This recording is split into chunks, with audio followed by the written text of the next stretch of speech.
ویران محل کی آتما۔ ہارون ایک سیدھا سادہ لڑکا تھا۔ زندگی نے اس پر بہت ظلم ڈھایا تھا، بس زندگی گزر ہی رہی تھی۔ ویسے بھی وہ جس بستی میں رہتا تھا وہ غریبوں کی بستی تھی، ایک دور دراز کے پہاڑی مقام پر واقع تھی۔ اس پہاڑی مقام پر رہنے والے لوگ سارے کے سارے غریب تھے، بس یوں سمجھ لیں کہ زندگی گزر رہی تھی۔ بیچارے محنت مزدوری کر کے جو کچھ کما لیتے تھے اسی میں وقت گزارتے تھے۔ یہاں عام طور سے برف باری ہوتی رہتی تھی، سورج بس کبھی کبھی ہی نکل آتا تھا۔ جب سورج نکلتا تو لوگ خوشیاں مناتے، کیونکہ موسم میں تھوڑی سی تبدیلی پیدا ہو جاتی تھی۔ آج بھی ہارون ایسے ہی برفانی علاقے میں جا رہا تھا۔ سردی بہت سخت پڑ رہی تھی اور وہ سردی سے کانپ رہا تھا۔ پھر اس کا رخ ندی کی جانب ہو گیا۔ اس کے ہاتھ سردی کی وجہ سے لکڑی کی طرح سخت ہو گئے تھے، اتنے کہ وہ ہاتھ میں پکڑی بالٹی پر اپنی گرفت ڈھیلی ہوتی ہوئی محسوس کر رہا تھا۔ وہ دل ہی دل میں دعا مانگ رہا تھا کہ اے اللہ میاں، دھوپ نکل آئے اور اس شدید سردی میں تھوڑی سی کمی ہو جائے، زمین گرم ہو جائے۔ پچھلے کافی دنوں سے برف باری مسلسل ہو رہی تھی، چاروں طرف درخت، پہاڑ اور گھروں کی چھتیں سفید ہو گئی تھی، ہر چیز برف سے ڈھک چکی تھی۔ بہرحال ہارون چلتا رہا، اس کے ہاتھ میں بالٹی تھی اور وہ ندی کی طرف جا رہا تھا۔ کافی فاصلہ طے کرنے کے بعد اسے دور سے ندی نظر آئی۔ اسے ندی سے پانی لے کر واپس آنا تھا۔ ندی کے قریب پہنچ کر اس نے سست رفتاری سے بہتے ہوئے پانی کو دیکھا اور پھر ندی میں ہاتھ ڈال کر بالٹی بھری اور وہاں سے واپس روانہ ہو گیا۔ پتہ نہیں کیوں آج اس کا دل بہت اداس تھا اور اسے ایک شدید تھکن کا احساس ہو رہا تھا۔ اس کا سانس بھی پھول رہا تھا۔ راستے میں تھک کر وہ ایک بڑے سے پتھر پر بیٹھ گیا اور اپنے آپ سے باتیں کرنے لگا۔ اس نے کہا، اب گھر پہنچتے پہنچتے بہت دیر ہو جائے گی، اماں اور بھائی کھانا کھا چکے ہوں گے، اس کے لیے پتہ نہیں کچھ بچا بھی ہوگا یا نہیں۔ اس کی ماں سوتیلی تھی اور اس پہ خوب ظلم کرتی تھی، کھانے پینے پر بھی کوئی توجہ نہیں تھی۔ سب لوگ کھا لیتے اور جب کچھ بچ جاتا تو ہارون کے لیے رکھ دیا جاتا، نہ بچتا تو کوئی بات نہیں تھی۔ وہ یہ تمام باتیں سوچ رہا تھا کہ اسے ایک آواز سنائی دی، اے اچھے اور چھوٹے لڑکے، بالٹی کو یہیں رہنے دو اور ناک کی سیدھ میں چلے آؤ۔ یہ آواز اتنی صاف تھی کہ اسے چونکنا پڑا۔ اس نے نگاہیں اٹھا کر ادھر ادھر دیکھا، نہ جانے آواز کہاں سے آ رہی تھی۔ وہ ادھر ادھر دیکھتا رہا لیکن اسے کچھ نظر نہیں آیا تھا۔ وہ سمجھا کہ یہ وہم ہی ہے اور اس کے بعد اس نے اپنی باتوں کا سلسلہ وہیں سے جوڑ دیا۔ عام طور سے ایسا ہی ہوتا تھا، کوئی اور تو اس سے بات چیت نہیں کرتا تھا، وہ عام طور سے اپنے آپ سے ہی بات کر لیا کرتا تھا۔ اس نے آسمان کی طرف منہ اٹھایا اور بولا، کل تو اللہ کرے کہ سورج نکل آئے اور روشنی ہو جائے، اب تو اس اندھیرے سے دل اکتا گیا ہے، دن رات برف باری، دن رات برف باری۔ اچانک اسے پھر وہی آواز سنائی دی، اے اچھے لڑکے ادھر آؤ۔ اس نے ایک بار پھر ادھر ادھر دیکھا، اب اس آواز کو وہ وہم نہیں کہہ سکتا تھا۔ آواز پھر آئی، اپنی جگہ سے اٹھو، بالٹی وہیں چھوڑو اور ناک کی سیدھ میں چلے آؤ۔ ہارون پہلے تو سوچتا رہا کہ یہ پراسرار آواز پتہ نہیں کہاں سے آ رہی ہے، پھر اس کے دل نے کہا کہ چلو دیکھو تو صحیح، مجھے ناک کی سیدھ میں آنے کے لیے کہا گیا ہے، کیا ہے ناک کی سیدھ میں؟ یہ سوچ کر وہ اپنی جگہ سے اٹھا اور اس کی طرف چل پڑا۔ ناک کی سیدھ کا رخ اختیار کیا اور آہستہ آہستہ آگے بڑھتا رہا۔ ان راستوں سے وہ بہت بار گزر چکا تھا، ابھی وہ بہت زیادہ دور نہیں چلا تھا کہ اسے ایسا لگا جیسے سامنے ہی برف باری کے پیچھے ایک عمارت موجود ہے۔ وہ حیرت سے ٹھٹک کر رک گیا، اس سے پہلے تو یہ عمارت کبھی نظر نہیں آئی تھی۔ وہ درجنوں بار ادھر سے گزرا تھا مگر اس عمارت کا وہاں کوئی وجود نہیں تھا۔ اب تو اس کے دل میں ایک تجسس سا پیدا ہوا۔ اس نے سوچا کہ چل کر دیکھا تو جائے کہ یہ نئی عمارت کہاں سے آ گئی۔ وہ آگے بڑھتا رہا اور تھوڑی دیر کے بعد وہ عمارت کے دروازے پر پہنچ گیا۔ ویران سی جگہ تھی، باقاعدہ ایک محل معلوم ہو رہا تھا۔ ہارون کی حیرت کی انتہا نہ رہی، یہ محل یہاں کہاں نمودار ہو گیا؟ کہیں مجھے کوئی غلط فہمی تو نہیں ہو رہی؟ اگر غلط فہمی ہو رہی ہے تو آخر کیوں؟ اب کیا کروں؟ محل میں اندر جا کر دیکھو۔ اور اس کے دل نے کہا، جب یہاں تک آئے ہو تو تھوڑا سا اندر تو چلو۔ وہ ڈرتا ڈرتا بڑے دروازے تک پہنچا اور اس کے بعد اندر داخل ہو گیا۔ بہت ہی عظیم الشان محل تھا لیکن بالکل ویران، وہ آگے بڑھتا رہا اور محل کے بیرونی حصے میں سے گزرتا ہوا محل کے ایک بڑے سے ہال میں جا کر رک گیا۔ اس ہال میں پتھر کا ایک بت نظر آ رہا تھا، لیکن یہ بت کیا تھا؟ ایک عجیب و غریب بھیانک سی شکل تھی۔ وہ اسے خوف زدہ نظروں سے دیکھتا رہا۔ اچانک ہی وہ ایک آواز پھر ابھری، ہاں، میں ویران محل کی آتما ہوں، آؤ تم مجھ سے باتیں کرو۔ تم روز یہاں سے گزرتے ہو اور میں تمہیں دیکھتی رہتی ہوں۔ کیا نام ہے تمہارا؟ سوال کیا گیا۔ ہارون کے حلق سے پہلے تو آواز ہی نہ نکلی، لیکن اس نے سوچا کہ یہ تو بری بات ہے، وہ اس سے اس کا نام پوچھ رہا ہے، اسے اپنا نام بتانا چاہیے۔ میرا نام ہارون ہے، تم روز یہاں سے گزرتے ہو ہارون، میں تمہیں روز دیکھتی ہوں۔ آج تم بھی اکیلے ہو اور میں بھی، بیٹھو میرے پاس، مجھے اپنے بارے میں کچھ بتاؤ۔ آواز میں بڑی ہمدردی تھی۔ ہارون کی آنکھوں میں آنسو آ گئے۔ اس سے پہلے کبھی کسی نے اس سے اس کے دل کا حال نہیں پوچھا تھا۔ ہارون نے کہا، ویران محل کی آتما، میں تمہیں اسی نام سے پکاروں نا؟ ہاں، بس میں ایک مظلوم لڑکا ہوں، میری ماں مر چکی ہے اور میرے باپ نے دوسری شادی کر لی ہے۔ میری سوتیلی ماں کے اور بھی بیٹے ہیں، وہ پہلے سے اس کے ساتھ تھے اور میرے باپ نے مجھ پر سے ہر طرح کی توجہ چھوڑ دی ہے۔ میرے بھائی مجھ پر طرح طرح کے ظلم کرتے ہیں، گھر کے تمام کام ہی کرتا ہوں، پھر بھی ماں مجھے بچا کچا کھانا دیتی ہے، وہ بھی ایسے کہ اگر بچ گیا تو بچ گیا، ورنہ کہہ دیتی ہے کہ آج کھانا نہیں ہے۔ جو کھانا میرے سامنے آتا ہے وہ چوسی ہوئی ہڈیاں اور پلیٹوں میں لگا ہوا سالن ہوتا ہے۔ اس کے علاوہ روٹیوں کے وہ ٹکڑے جو بھائیوں کے کھانے سے بچ جاتے ہیں، بس انہی کو کھا کر گزارا کر رہا ہوں۔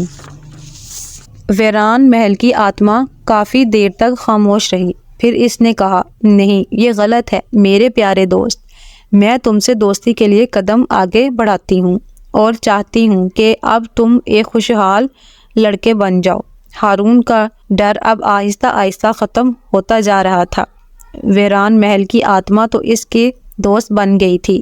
اس نے بے قراری سے کہا، مگر یہ کیسے ممکن ہے؟ ہاں ممکن ہے، میری بات غور سے سنو، تمہیں یہاں سے کچھ فاصلے پر جانا ہوگا۔ برف کی ان بستیوں میں ایک اور بستی ہے جسے گوما کہا جاتا ہے، تمہیں گوما پہنچنا ہے۔ وہاں جا کر 3 باتوں کا خیال رکھنا۔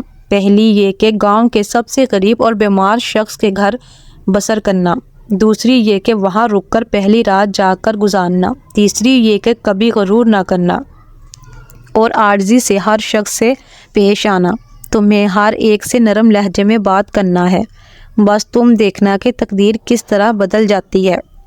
جانے کیوں ہارون کے دل نے کہا کہ اس طرح سے کچھ ہو ہی جائے گا، قدرت کی طرف سے ہی اس کی مدد ہوئی ہے۔ ویران محل کی آتما اس کے ساتھ کچھ اور سلوک بھی کر سکتی تھی۔ بہرحال اس نے یہ تمام باتیں گرہ سے باندھ لیں۔ اب یہ تو کرنا ہی تھا کہ وہ واپس جا کر پانی کی بالٹی اپنے گھر رکھے اور تھوڑی بہت تیاریاں کرے، لیکن گوما کے بارے میں اس کا ایک خیال تھا کہ وہاں جائے گا ضرور۔ اچھا ویران محل کی آتما، مجھے اجازت دو، میری ماں انتظار کر رہی ہوگی۔ اگر میں وقت پر نہیں پہنچوں گا تو میرے ساتھ سخت سلوک کرے گی، میرے بھائی بھی مجھے مارتے ہیں۔ تم جاؤ، میں تمہاری دوست ہوں، ویران محل کی آتما نے کہا۔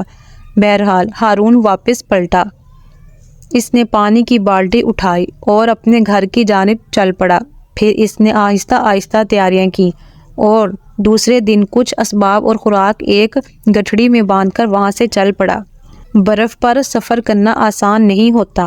عام طور سے لوگ یہاں کتے گاڑیاں بناتے ہیں اور یہ کتے برف پر ان گاڑیوں کو گھسیٹ کر لے جاتے ہیں اور انہی گاڑیوں پر لوگ اپنا سفر کرتے ہیں، لیکن ہارون کے پاس کچھ بھی نہیں تھا۔ بہرطور کئی گھنٹوں کے سفر کے بعد وہ گوما گاؤں پہنچ گیا۔ یہاں پہنچ کر اس نے دکاندار سے معلوم کیا، بھائی یہاں بستی میں غریب آدمی کون ہے؟ دکاندار ہنسنے لگا، پھر بولا، بھائی برف کی ان بستیوں میں غریب لوگ ہی ہوا کرتے ہیں۔ نہیں، میں یہ معلوم کر رہا ہوں کہ یہاں سب سے غریب آدمی کون ہے۔ وہ سامنے گھر دیکھ رہے ہو، اس کے اندر ایک بہت ہی غریب اور بیمار شخص رہتا ہے۔ ہارون اس گھر کے دروازے پر پہنچ گیا۔ اس نے دروازے کی زنجیر بجائی تو ایک شخص کھانستا ہوا باہر نکل آیا۔ اس شخص کی عمر اتنی زیادہ نہیں تھی، لیکن شدید بیماری کے باعث وہ بالکل بوڑھا لگ رہا تھا۔ ہارون نے اس سے کہا، بھائی میں ایک تھکا ماندہ مسافر ہوں اور بہت دور سے آیا ہوں، کیا تم مجھے اپنے ہاں ایک رات گزارنے دو گے؟ بس برف باری سے بچنے کے لیے مجھے ایک چھت چاہیے۔ اس شخص نے ہارون کو غور سے دیکھا، پھر بولا، ہاں بھائی آ جاؤ، ایک غریب کے گھر میں تمہیں غربت ہی ملے گی اور کیا ملے گا، آ جاؤ اندر آ جاؤ۔ ہارون اندر داخل ہو گیا۔ اس ویران محل کی آتما کی دی ہوئی ہدایات یاد تھیں۔ اس کے میزبان نے کہا، بھائی میرے پاس کھانے کو کچھ نہیں ہے، میں بہت غریب آدمی ہوں، تم نے مجھ سے رات گزارنے کی اجازت مانگی تھی، میں نے دے دی، مگر افسوس میں تمہیں کھانے کو کچھ نہیں دے سکوں گا۔ آپ بہت رحم دل انسان ہیں، میرے پاس کھانے کے لیے سب کچھ موجود ہے، مہربانی کر کے آپ بھی اس میں سے کچھ کھائیں۔ یہ کہہ کر ہارون اپنے ساتھ جو چیزیں لایا تھا، اس نے اس غریب آدمی کو بھی کچھ چیزیں کھانے کو دے دی۔ ویران آتما نے کہا تھا کہ اس نے یہاں ایک رات جا کر گزارنی ہے۔ وہ خود بھی اس حکم پر حیران تو ضرور تھا، لیکن اس نے فیصلہ لیا تھا کہ اپنی دوست آتما کی بات ضرور مانے گا۔ بہرحال رات کے تیسرے پہر صحن میں لگے ہوئے درخت کی اوٹ سے ایک سانپ برآمد ہوا اور پھن پھیلا کر بیٹھ گیا۔ تھوڑے فاصلے پر بوڑھا آدمی سو رہا تھا۔ ہارون حیرانی سے اس سانپ کو دیکھنے لگا، پھر اس نے دیکھا کہ بیمار آدمی کے منہ سے بھی ایک سانپ نے اپنا سر نکالا اور کچھ دیر کے بعد وہ دوسرا سانپ بھی اس کے پاس پہنچ گیا۔ بوڑھے آدمی کے منہ سے جو سانپ برآمد ہوا تھا، اس نے آہستہ سے کہا، ارے کیسے ہو تم؟ ٹھیک ہوں، دوسرے سانپ نے کہا۔ اور کیا ہو رہا ہے؟ کچھ نہیں یار، تم اپنی سناؤ، تم کتنے ظالم ہو، اس بیچارے شخص کے پیٹ میں رہتے ہو، اس کی ساری خوراک کھا جاتے ہو، دیکھو تو اس کا رنگ کیسا پیلا پڑ گیا ہے۔ کسی دن جو اس شخص نے کالے پہاڑ پر اگی بوٹی کھا لی تو تم سوچ لو کہ تمہارا کیا حشر ہوگا۔ بوڑھے آدمی کے منہ سے جو سانپ نکلا تھا، اس نے پھنکار کر کہا، تجھے اتنا رحم آتا ہے تو کیوں اس درخت کے نیچے دبے خزانے کا مالک بنا بیٹھا ہے؟ دیکھتا نہیں ہے کہ یہ دونوں کتنے غربت کے مارے گھاس پھوس پکا کر کھاتے ہیں؟ کسی دن اگر اس عورت نے اس درخت کو آگ جلانے کے لیے کاٹا اور جلا ڈالا تو تیرا کیا بنے گا؟ تو یہ بتا۔ ہارون حیرت اور دلچسپی سے دونوں کی باتیں سن رہا تھا اور انہیں اچھی طرح ذہن نشین کر رہا تھا۔ پہلے سانپ نے کہا تھا کہ تو اس غریب آدمی کے پیٹ میں گھسا بیٹھا ہے اور یہ جو کچھ بھی کھاتا ہے وہ تو کھا جاتا ہے، اس طرح یہ بیمار ہو گیا ہے۔ تو دوسرے سانپ نے کہا کہ جس درخت کے پاس تو ہے، اس کی جڑ میں خزانہ دبا ہوا ہے، اور پہلا سانپ اس درخت کی جڑ میں رہتا ہے، اگر یہ درخت کٹ جائے یا جل جائے تو سانپ کا کیا بنے گا؟ گویا دونوں باتیں ہارون کی سمجھ میں آ گئی تھیں، لیکن کالے پہاڑ کے بارے میں اسے کچھ معلوم نہیں تھا۔ لیکن کالے پہاڑ پر کوئی بوٹی اگی ہوئی تھی جس کو کھانے سے یہ شخص ٹھیک ہو سکتا تھا۔ دوسری بات یہ کہ اس درخت کی جڑ میں کوئی خزانہ دبا ہوا ہے۔ واہ، یہ تو بڑے کام کی بات معلوم ہوئی۔ اگر میں کالے پہاڑ سے وہ بوٹی حاصل کر لوں تو یہ بیچارہ غریب آدمی اسے کھا کر ٹھیک ہو جائے گا، اور پھر اس کے بعد اس درخت کی جڑ سے خزانہ نکالا جا سکتا ہے۔ ہارون کو ایک دم خیال آیا کہ اس کی دوست ویران محل کی آتما نے بلا وجہ تو اسے یہاں نہیں بھیجا ہوگا۔ دوسرے دن صبح اٹھنے کے بعد اس نے اس شخص سے پوچھا، بابا صاحب مجھے ایک بات بتائیں۔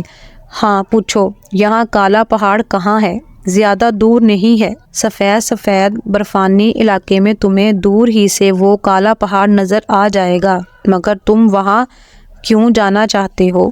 مجھے ایک بہت ضروری کام ہے۔ ٹھیک ہے، راستہ میں نے تمہیں بتا دیا ہے، تم جاؤ اور اپنا کام کر لو۔ تھوڑی دیر کے بعد ہارون تیار ہوا اور کالے پہاڑ کی طرف چل پڑا۔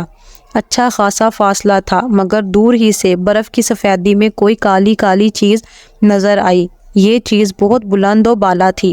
وہ آگے بڑھتا ہوا اس کالے پہاڑ تک پہنچ گیا، اور اس کے بعد اس پہاڑ پر چڑھنا اس کے لیے کوئی زیادہ مشکل ثابت نہیں ہوا۔ وہ کالے پہاڑ پر اگی ہوئی بوٹیاں تلاش کرنے لگا، اور یہ بوٹیاں اسے آسانی سے مل گئیں۔ اس نے آرام سے وہ بوٹیاں توڑیں اور اپنے لباس میں رکھ لیں، اور واپس اس شخص کے پاس پہنچ گیا۔ تم کالے پہاڑ سے ہو آئے ہو؟ ہاں کیا کام تھا؟ آپ کے لیے وہاں سے ایک دوا لایا ہوں۔ کیسی دوا؟ یہ ہے۔ ہارون نے وہ بوٹیاں نکالیں۔ مگر بیٹے تمہیں یہ دوا کہاں سے معلوم ہوئی؟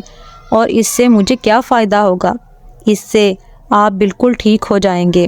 چلو اللہ کی مرضی یہی ہے تو ٹھیک ہے۔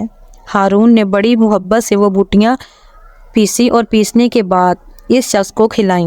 بوٹی کا کھانا تھا کہ اس شخص کو ایک دم سے ایک الٹی آئی اور وہ سانپ جو اس کے پیٹ میں رہتا تھا مر کر باہر نکل آیا۔ اس بوٹی نے اس سانپ کو ایک لمحے کے اندر اندر مار دیا تھا۔ گویا سانپ جو باتیں کر رہے تھے ان میں سے ایک کی بات تو بالکل سچ تھی۔ وہ شخص سانپ کو دیکھ کر حیران رہ گیا اور اس نے کہا، یہ کیا؟ بس یہی آپ کی بیماری تھی اور حقیقت یہی ہے کہ وہ شخص آن کی آن میں تندرست ہو گیا تھا اور حیران تھا اور ہارون کا شکر گزار بھی۔ ہارون نے کہا، اب ذرا میرے ساتھ آئیں اور اس درخت کو جلائیں۔ کیوں؟ اس کے نیچے ایک خزانہ پوشیدہ ہے۔ وہ شخص جو اب بالکل تندرست ہو گیا تھا ہارون کی بات پر آنکھیں بند کر کے ماننے لگا تھا۔ انہوں نے وہ درخت جلایا اور درخت کے نیچے سے ایک سانپ برآمد ہوا جو جل کر خاک ہو گیا تھا، لیکن اس کے نیچے ایک عظیم الشان خزانہ موجود تھا۔ یہ تو بڑی خوشی کی بات تھی دونوں کے لیے۔ اس شخص نے ہارون سے کہا، بیٹے تم نے تو ہماری زندگی ہی بدل ڈالی۔ یہ دیکھو، یہ میری بیوی ہے اور یہ میری بیٹی ہے۔ ہم لوگ غربت کے مارے ہوئے تھے، نہ جانے ہمارا کیا حال ہوتا۔ اب یہ خزانہ لے کر ہم یہاں رہ کر کیا کریں گے؟ ٹھیک ہے بابا، میں بھی یہی چاہتا ہوں کہ آپ ہمارے ساتھ چلیں۔ تھوڑی دیر کے بعد وہ تیار ہو کر چل پڑے۔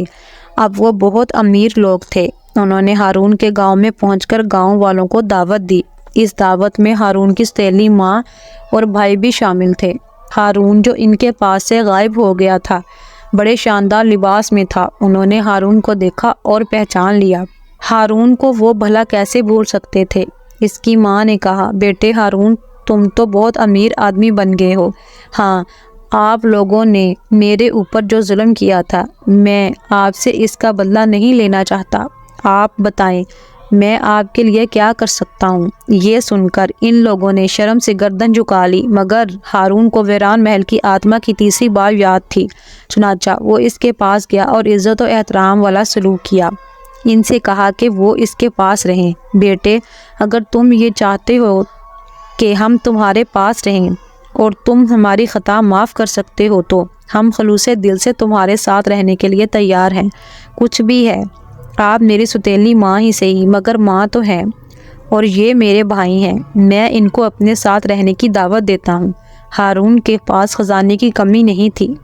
بوڑھے شخص نے جس کی جان ہارون نے بچائی تھی اور جس نے خزانہ حاصل کیا تھا، اس نے کہا کہ وہ اپنی بیٹی کی شادی ہارون سے کرنا چاہتا ہے۔ ہارون نے گردن جھکا دی تھی۔